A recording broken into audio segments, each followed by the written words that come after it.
Hi, I'm Jason Barker. Today's project, I'm doing a paint correction ceramic coating on this 2026 Toyota Crown Signia. So the first step is going to be paint correction, which is making it look as good as possible. Even though it's brand new, we've got several blemishes here from someone incorrectly removing sap. So check out these areas. There was a sap drip right here, and then someone tried to remove it, and so there's quite a few scratches right there. There you go. See that? Okay. So I'll be correcting that. There's several of those. Let's see if I can find more that show up better. Right here's one.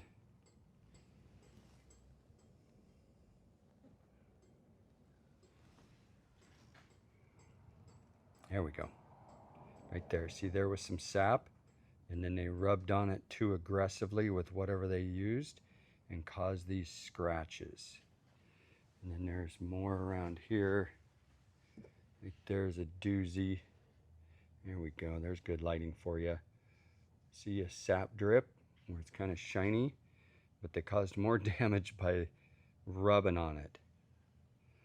Okay. So I've made other videos on how to remove sap safely without doing that.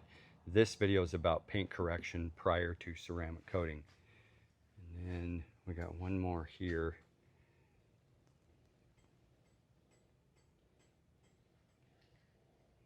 Let's find it. There we go.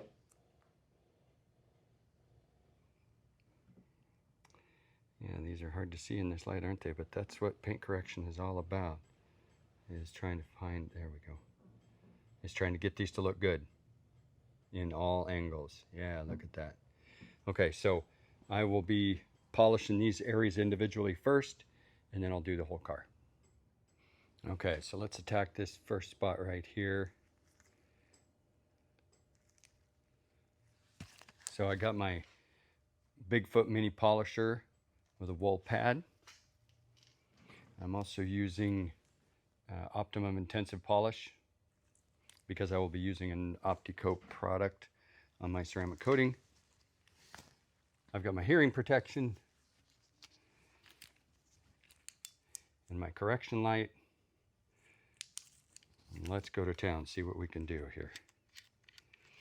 Now, when correcting paint, I can only polish so much, because if I go too far trying to get these scratches out, I might get the scratches out, but I will be essentially thinning out the clear coat. In fact, let's do a paint thickness test just to show you what that's like here so we can see the before and after of paint thickness. Okay, so I've used the paint thickness gauge. I can't show you because the readings are sent from here to an app on my phone, and I'm using my phone to record this video. But the idea is this measures the distance between the surface and the surface of the metal. So then it will tell me the thickness of it. And as I polish, I can see it get thinner and thinner. Now, I've been doing this 31 years. I know how deep to go. I know that with this product and the pad I'm using and the pressure and the heat, I don't have to keep taking readings. I just know I can do a few passes, see if there's improvement. The only time I really need to take readings is if I'm really chasing a scratch that's really deep, or it's questionable paint, maybe it's aftermarket paint or something like that. So there are circumstances when it's very important. But for things like this, you usually don't, a professional, IDA certified, skills validated professional, you usually don't have to do all that. But anyway, I just wanted to show you that. Okay, let's get started.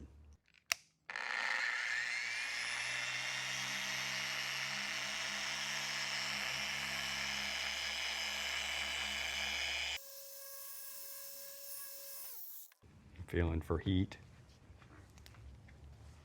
I should say abnormal heat. A little bit's fine, and that's a little bit warm. Okay, let's get closer here and see if we can show you. Let's see how we did on this first pass. Okay. So there's an improvement. This is going to be a great video here. I can still see a little bit of lines right there. Yeah, the light's gonna wash them out for you on the camera.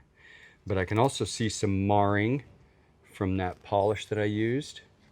So in other words, look at right here, and as I move the light, see how it's clear over here, and it's a little bit cloudy right here. That's expected, because this is an aggressive polish. But I can still see some of these scratches. Okay, so that tells me they're fairly deep, and that the paint is reasonably soft, because it left this much marring. That's totally okay. I'm gonna go after these a little bit more now, and see if I can reduce these. Now, if I can't get rid of them all the way, that's okay, because just this process is gonna make these very hard to see. The only reason we can see these now is my shop lights and the lighting I have set up. But I can tell you with my experience, once it gets outside in the sun, you will not be able to see these. But I wanna make another run at it. Yeah, see the reflection here in my light, and then compare it to where I haven't polished yet. And that's what's called marring. Totally expected at this point. We'll get rid of those. Okay, let's do another round here.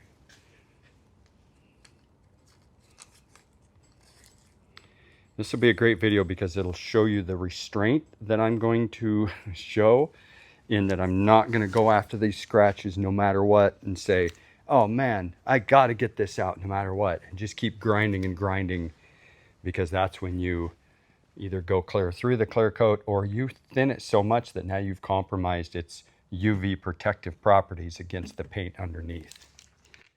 So restraint.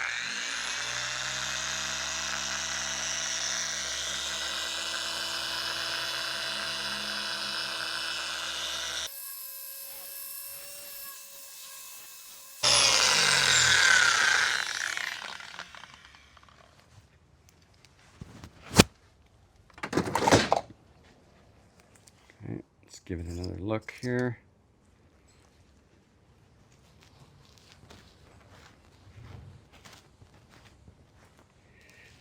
It's a lot better. Not 100%. I'm not sure if you can see that, but there's a couple lines right there. Yeah, see those? I'm gonna leave those, because I got one more step of polishing to do to get rid of this marring. But I'm gonna leave those. That's deep enough. You'll never see them. If this was show car work or museum work and they were paying me extra, then this is the type of stuff I'd go after. But for a daily driver and one-step paint correction, this is good enough. And you'll never see that under any other conditions. Still some marring right here, and I'll get rid of that at my next step. Okay, so now we just address those like that, step by step. Next one right here, I will attack. Okay, I was about to start paint correcting this damage mark from the sap removal, and I couldn't help but to show you this. Okay, so here's more sap that hasn't been removed. See, it's a big old drip. And so I'm going to show you the safe way to take this off. I know I said I wasn't going to do that, but man, I see so much of this. So let me set the camera up here.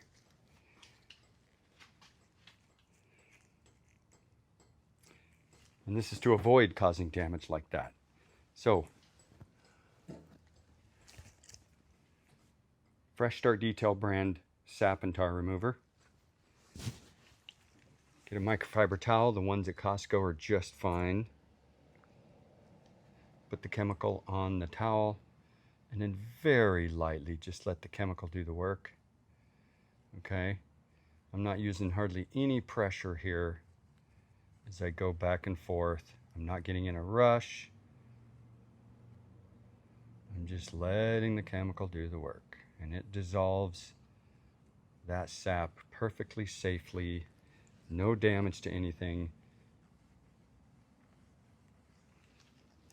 Voila.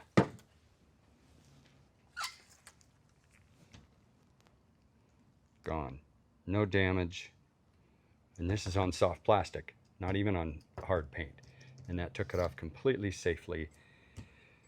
You know, this is the damage that's caused by doing it too aggressively. Anyway, okay, back to paint correction.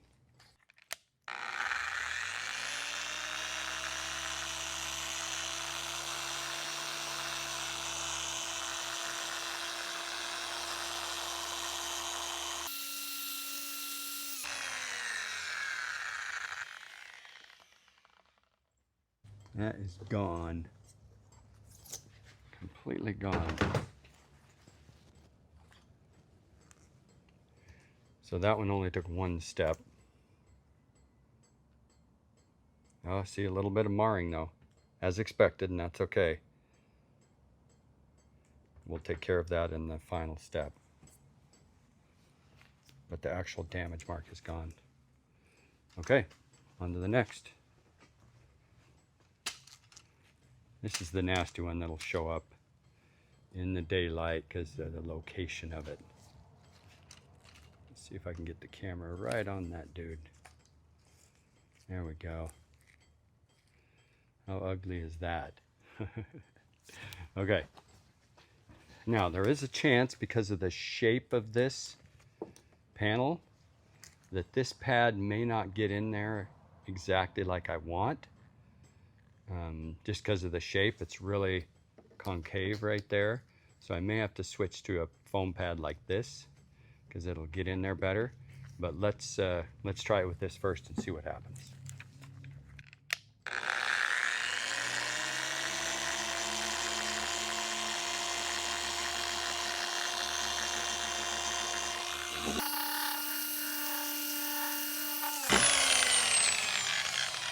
I'm not liking the way that's feeling. I'm not able to get hardly any pressure on it because of the angle. And I've got this lip sticking out. I don't want to hurt that. And taping it off is not going to help. Although that improved dramatically. Look at that. I'm still going to switch just to get it final. So take that off. Put one of these on, like this.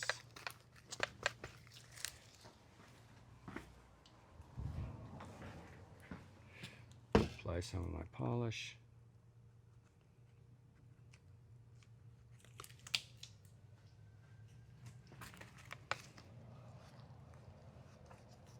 Move it around so it doesn't sling off as soon as I pull the trigger.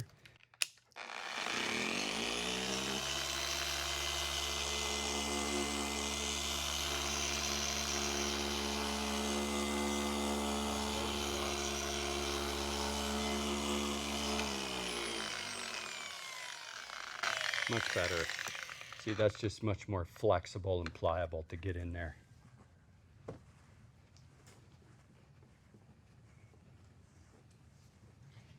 Boom. Love it. Look at that. That guy's gone. Got some marring right here, as expected. So we'll get rid of that. Okay. On to the next.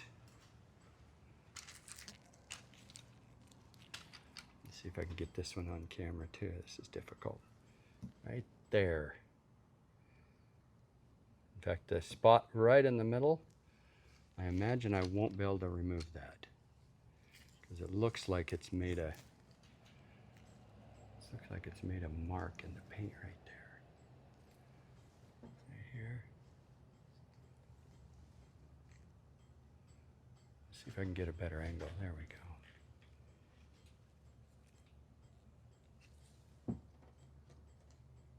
There. Let's just stick with this foam pad, see how that works.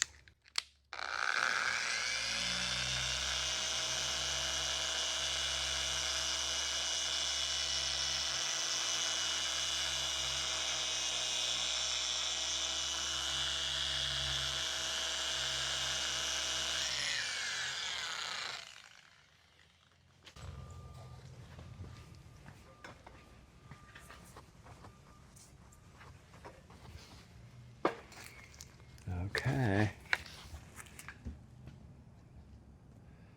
I like it. I can't even find it. Yeah, that dude's gone completely. Excellent.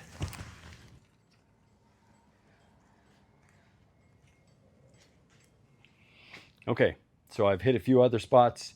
The first step of correction is done. Now we're going to polish the entire car, get rid of the marring marks, and then just overall gloss of the paint is what we're going for. And then lastly, the bonding agent that's in my polish that will help the Opti-Coat Pro Plus react and create a good coating. Okay, so now the next step, going to polish the whole car. We're going to use Optimum Hyper Polish and my Bigfoot 21 millimeter throw. And we're on this spot right now to show you specifically, remember the marring that was around here? And I think you can see that a little bit. And so I'm going to polish this area to remove that and show you exactly what's going on. We've also got a little bit of spot right here. This is the dripping of water. You know, when you wash a car, water always gets behind here, eventually drips. The water dries, but the minerals stay behind and leave this little watermark. That will likely polish right off, but I'll get up in there and address that too. Okay, let's get started. So you'll notice when I start out, it'll be on low speed. And then as I spread the polish around a little bit, then I'll ramp it up to speed 4 on my polisher.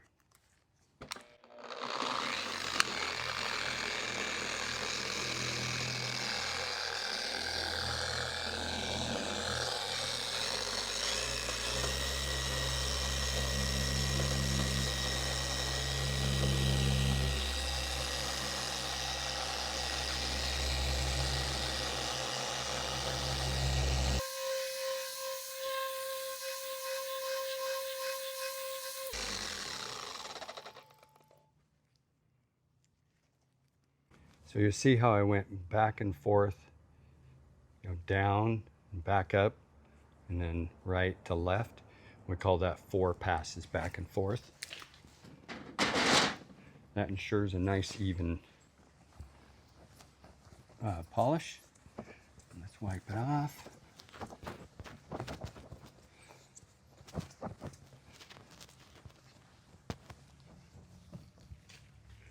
And this will look like $1,000,000.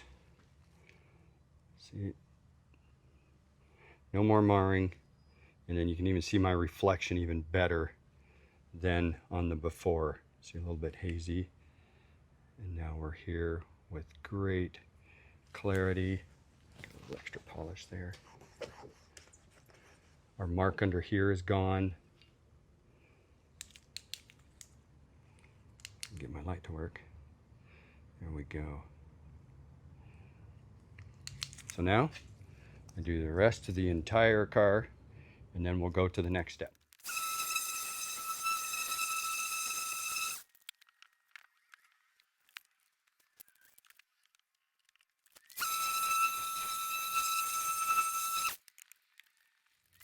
Okay, so I've got the top surfaces all polished and paint corrected. Now I'm going to start doing the sides. So I put it up on my lift to get it up to eye level. This makes it 1,000,000 times easier for us technicians to polish it and really inspect the paint to see how we're doing, especially down low. So instead of stooping over or sitting on my knees or a stool, I can have it right up here. And then I'm going to show you here real like live action before and after.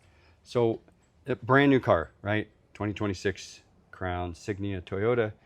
And what I'm looking at specifically is, see my inspection light, see the reflection, these little lines that go up and down. And as I move my light, see those lines? There's a perfect example. Yeah, see those lines moving? That's what we're looking at down the side. That's what we're correcting.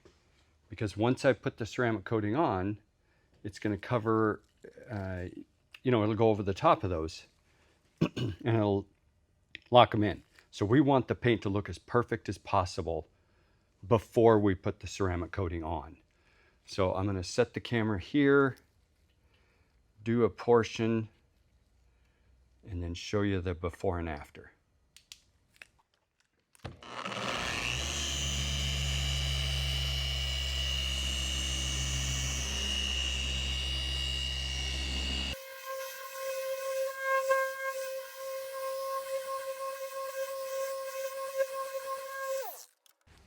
Okay, so you can see the polishing compound. Now I'm going to wipe that off.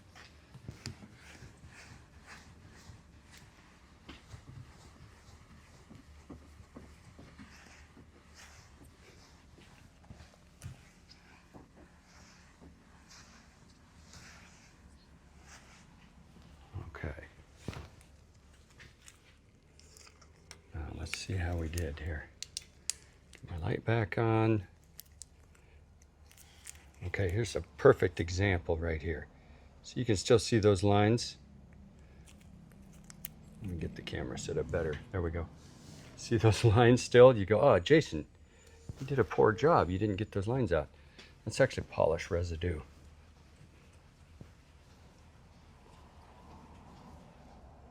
There we go. See that?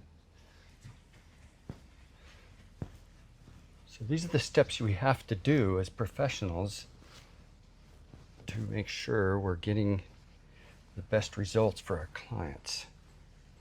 Okay. And under these high power lights, man, it shows everything. Okay, so see as I move, see those lines up and down my light? And as I come over here where I corrected, gone. See, before and after. That is the reason I love detailing, because you can see what we've done.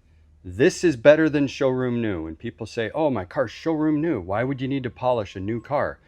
This is why you polish a new car, so it looks as good as possible. And then also the polish has some bonding agents in it that the ceramic coatings need to make the proper chemical reaction.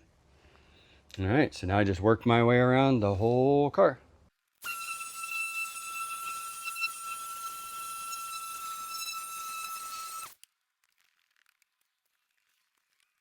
Okay, so now the paint correction is all done, completely polished and wiped off. The next step is imperative to a great ceramic coating, and that is wiping down the vehicle with a paint prep product. What this does is removes any leftover polish compound. So remember over here when I was wiping it off and I said, oh, you can still see it, and you wipe it off again. This removes any leftover residue. So there's no fillers. You know, Opti-Coat products don't have fillers anyway, but some polishes have fillers to make swirls go away and they look great, but they're just filling it in. If that product is left on there, then the ceramic coating can't react properly with the clear coat. So a paint product is imperative, and so now we're going to wipe down the entire car with paint prep. And it's just a really light solvent, basically, is what it is. It's safe for the paint, of course. Dissolves any leftover compound residue. And this is the final step before actually applying the ceramic coating.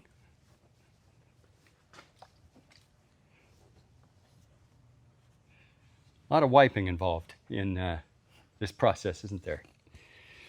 My 55-year-old shoulders feel it sometimes.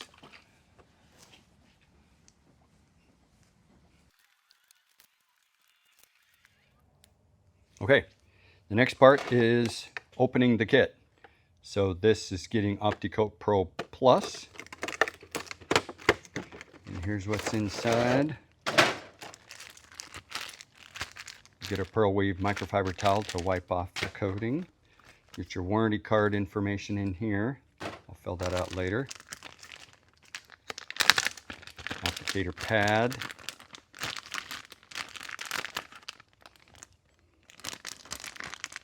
And a couple of nozzles.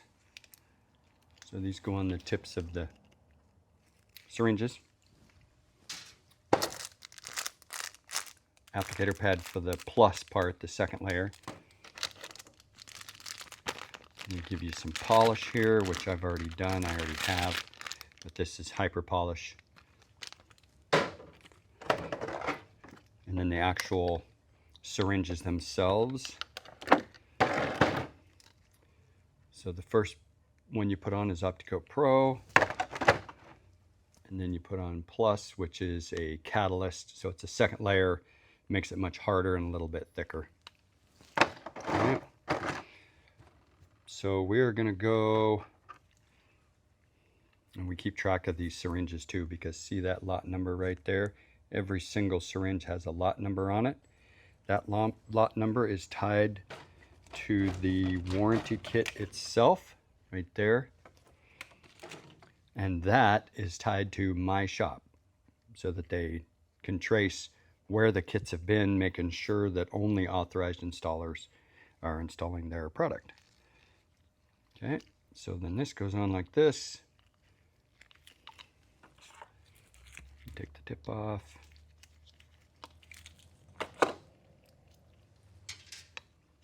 I don't use the needle on this. Right here. And then let's swing over here to the car.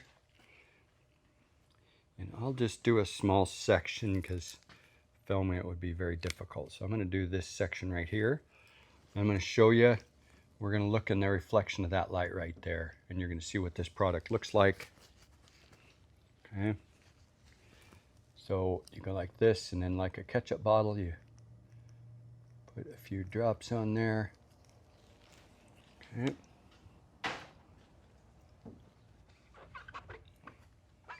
And then in a pattern, I'm going to do a section. I'm going to go back and forth like this. I'll just do a small section now for videoing purposes.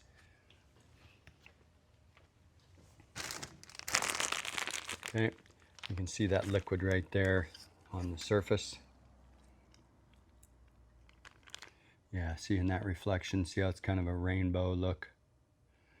And what we're looking for is for that to flash. That means dry. Basically, it's what we professionals call drying. So while that's happening, I'll open up my new microfiber towel. And what I'm looking for is 80% of the material flashed. So see, we can see some of it here, but see now how that's going away? That's the chemical reaction is happening. The solvents are evaporating off. The chemical reaction is happening. And so, yeah, see all the area? When it gets to about 80%, like see here, it's almost 100%, right? On the edges, so I'm saying that's about 80%. Then I'm going to level it, which means wipe it off very lightly. And all I'm doing is just leveling this coating so that this is a silicon carbide coating. And this just spreads out those solvents so that they can evaporate evenly. And it also helps deposit all the ceramic coating, the actual silicon carbide, evenly, so you don't get high spots. I've made a whole other video on what high spots are, so you can search and try to find that. I'll put a link. See? Now all that rainbow effect is gone. Okay, so the process then is to do that over the entire car, everything that's painted. So go section by section all the way around using my lights and coat it all. That's just the first step. Then we'll go on to the second step and I'll show you that.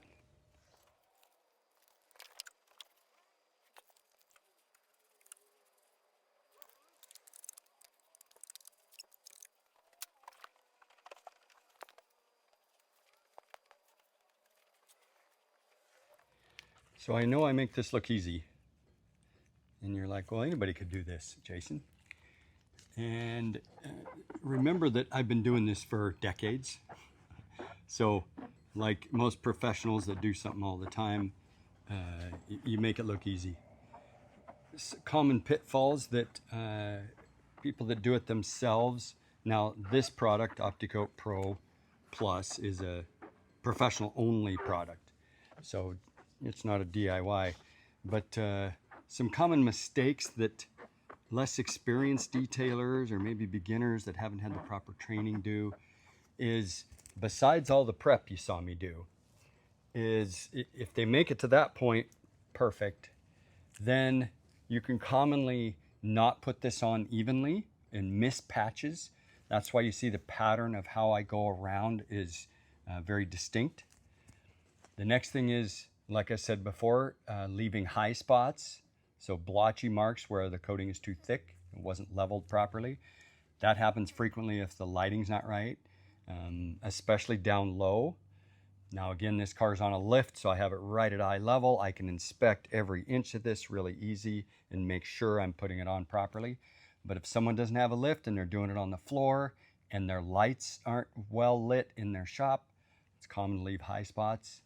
The other thing is wiping it off too soon to avoid high spots. Detailers know that leaving a high spot is bad, very bad, and it looks terrible, and it's a pain to fix. So a lot of times they'll apply their coating and then immediately start wiping it back off. And that will avoid high spots, but it avoids protection too. So because you're wiping it right back off before that chemical reaction can occur. So those are just some of the common ones, at least on the one-step coatings. Like this is just a one-layer coating right now. When I go to apply the second coating, the rules all change. It completely goes out the window, and there's a whole new set of rules for applying the plus on top, so the second layer. And we'll get to that when I get there. I'm always looking at the 80% as I go. And the time it takes to flash changes depending on humidity in the air, temperature of course, and wind. Any moving air obviously dries it out faster. I'm in a shop, I'm not one of the mobile guys, so I can control many of those factors.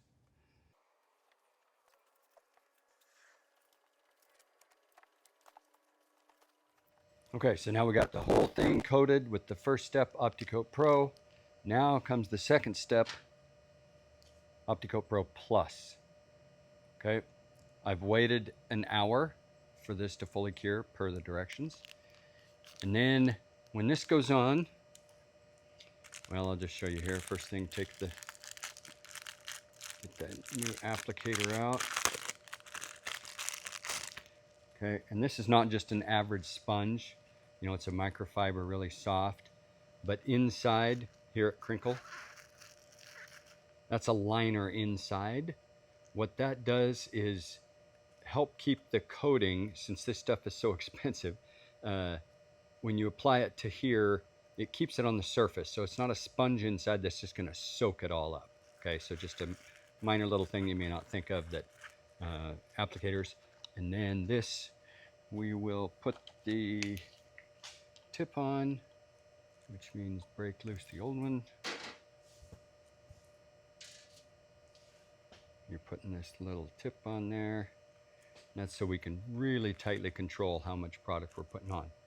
Okay, now, everything I showed you about the first level, the first stage, forget it. This goes on completely different, and this is where I really earn my money, because putting this on is very tedious and very important how it goes on, so that you get maximum protection with no high spots. Okay, this is the difference between professional coatings and DIY coatings.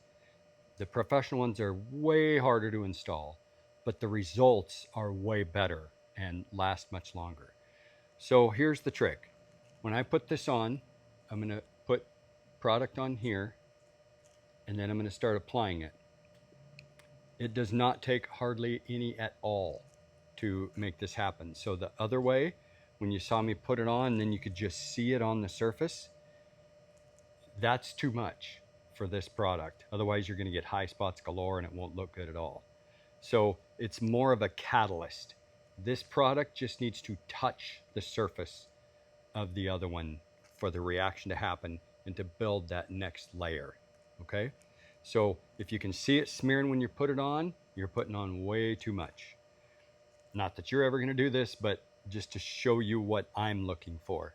And then the flash time is immediate. I mean, basically it flashes immediately. So here's how we do this. I draw an X the first time like this. Get product around the edges. So the first time, that's how much I use. And then every subsequent time we won't need that much. And then here you immediately start moving the pad.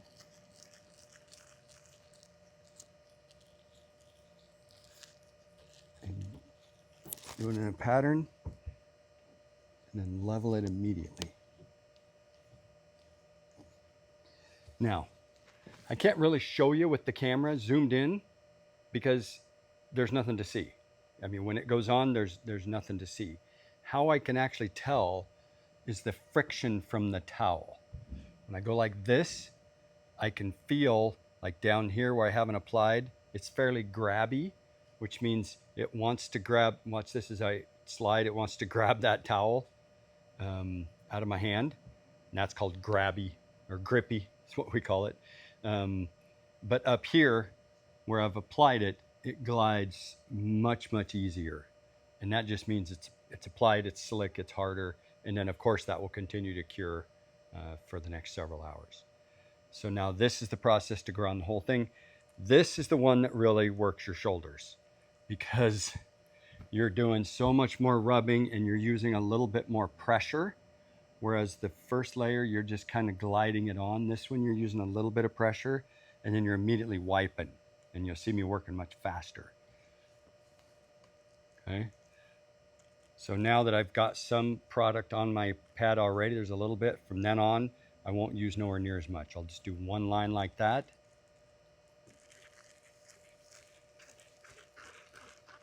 And then I go in a pattern like this. And then I go like this. And this is all just to make sure I get 100% even coating. You know, even coverage, I should say. And then over. And you're done. And so now we go over the entire vehicle with that process. So something interesting to note here on my shop lights is these aren't just shop lights. See these ones here versus that one there. I'll show you what they are up there. So these are your overhead LED lights. These are set to the color to mimic sunlight. I forget the exact number. This one though is a diffused light panel. I've got others on the other side of the shop. And the reason for that is, see the difference in color here. Diffused lighting is kind of like the lighting you get when there's overcast skies overhead. That lets us see different flaws or things in the paint. So when we're doing paint correction, we generally like these brighter LED lights. But for coatings, we like these. And the reason is because these will show high spots more so than the LED lights. In other words, if you only have one kind of lighting in your shop, you could do a whole car, ceramic coat it, and you might be leaving high spots that you'll never see until you pull it outside and it happens to be overcast, which here in Oregon, it's overcast 80% of the time. And then all of a sudden these high spots show up. I know this because I did that mistake decades ago when I first started doing this. I couldn't figure out why can I not see the high spots inside, but I can outside. No one else around the country was complaining about this but me. Well, it's because I was the first and only installer in Oregon frequently faced with overcast skies. So I went and had these installed, problem solved. Now we can see. Now I have enough experience to avoid that problem. But anyway, just some differences in our lightings, in our lighting in our shop and why we have what we have. That's also why I've installed these white insulation baffles on the roof, on the ceiling, just for more reflectivity, so that when I look at the paint like this, I can see much better reflection than if I had something else. That's why all the shop inside is white. Okay, since I'm all done, I'm going to take this pad and just cut it open to just kind of show you what it's like on the inside. See that little plastic liner? See that? So that's what keeps the product just in this little suede microfiber portion instead of soaking clear into the sponge. So this little inside info there. Okay, so final inspection inside is done. I'll do one more inspection outside once I pull it out. But the next step is the paperwork. And that is to note any pre-existing damage. So like on this car, there is bug splatter etching right there. It was unable to be corrected out. Where is it again? Right there. Okay. Very hard to see, but again, since this sort of thing is covered under the warranty, obviously I'm not going to be held responsible for that after the fact. So we note pre-existing damage. There's one other bug mark here, and then there's also a mark from sap on the mirror. Now this is pretty minor, but again, I'm really looking at it closely. See that mark right there? That's from sap. So we'll note all that on the warranty. And how the warranty is done is like this. Let's set up the camera here. So each kit comes with the warranty card information. This is what you get here. We note the VIN number of the car, the lot numbers of the coatings themselves, how many miles are on the car. And then in here is what you receive. This just gives time, you know, curing times, washing instructions, real basic stuff. We go over this with you verbally anyway when you pick up your car. And then your warranty card, which again has all the same information. So that number is the same number that was on the box. That is all tied to these lot numbers here.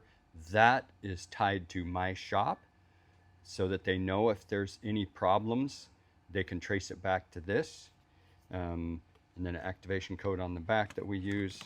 So this is what you get. And then I take all that information, pictures of the car and the what am I thinking? Pre-existing damage, and register that on the computer online. So, and then you get an email confirming all of that. So that's that process. Last one is just a inspection outside and answer my phone. Fresh Start Detail and Ceramic Coating. This is Jason. Okay, and then here's where we register it. So obviously name, address, email address, all the information about your car, make, model, color, and then pictures. So I'll upload the pictures of that pre-existing damage, email, and then the actual warranty is registered. And another benefit of this registering this warranty is this goes on your Carfax report for your car. So that's why we get the VIN, so it's tied to that. So going forward, a couple of benefits to putting it on your Carfax is if you get in an accident and you need a proof from your insurance company. Now we have, of course, proof that we put it on, but also it being on Carfax is added proof for your insurance company, so they will reimburse you to reapply the coating after you get the paint fixed. And then also resale value, you know, that prospective buyers can see, hey, this has a coating and has come in for maintenance and all that kind of stuff. So okay, we're outside in the sun here. We did our final walk around inspection. It's ready for the customer to pick up. And to show you some differences here, remember this sap mark on the mirror? It's like impossible to see out here in the sun. I mean, maybe I can see it here. Yeah, so our lighting shows all different kinds of flaws in there in the shop. Out here in the sun, it actually looks better. But there is one mark here, the really bad bug splatter mark. Let me find it right here. Over here. It's still visible. Yeah. So this shows how important it is to get your car coated. Let's see if I can see. I can't get it in the camera. I mean, this car is less than 2,000 miles and it already has a permanent mark on it, okay? Some paints are just super soft. Usually Toyota is not bad, but you know, the Priuses and some of the other models, not great. So getting it coated immediately so that you don't get those marks on it, or sap marks or water spots, things like that. But that's kind of nitpicking, you know. But me as a detailer, that's kind of what you're paying me for, is to nitpick it and to find any problems. But overall, this dude shines and is in much better condition than it ever was from the factory or sitting on the showroom floor.